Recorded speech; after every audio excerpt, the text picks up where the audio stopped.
You're not going to win over the public unless you tell a story about corporate and billionaire corruption. The anti-monopoly movement has always been clear-eyed on the connection between powerful economic elites and threats to democracy and liberty. A monopolist is a dictator of an industry, and when there are enough such dictators in commerce, they also emerge in politics. That is why today, Economic Liberties is making a commitment to take on corruption as a core part of our mission. Companies are now realizing that even if courts find their conduct problematic, it's essentially a slap on the wrist compared to the benefits that you might gain. How are you all and your colleagues thinking about all the players who are helping them do this?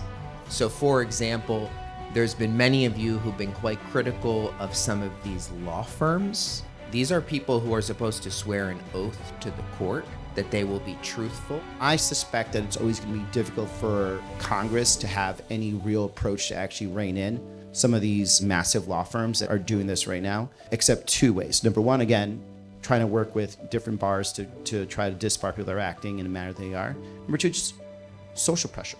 Making sure that it's known that, as senators, Democratic senators, these firms that are engaged in this can't just be hanging out with us as if nothing happened.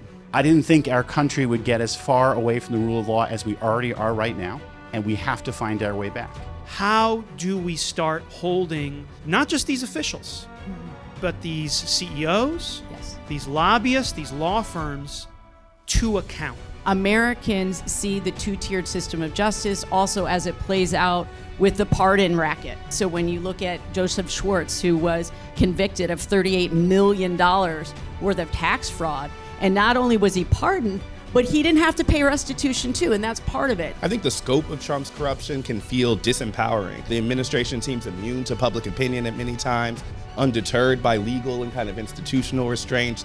And it feels like, we're kind of strapped in the beginning of a roller coaster that, you don't know where it ends. Is moderation coming, or is it just a matter of fingers crossed?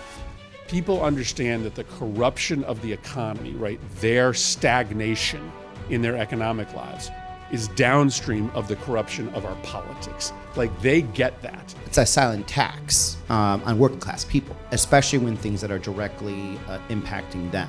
Google has been found guilty of being a monopolist 3 times, 3 different markets. And so instead of counseling Google not to illegally engage in monopoly maintenance, it was don't make it easy to discover the wrongdoing.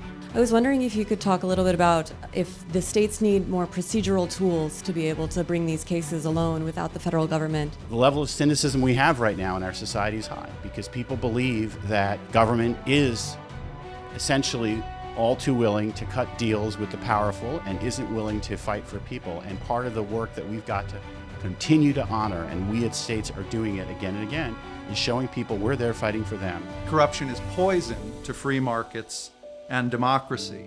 We have to hold people accountable for the outrageous corruption and the fact that they use the words waste, fraud, and abuse to draw attention away from their own waste, fraud, and abuse. We have to hold them accountable, but it can't just be that.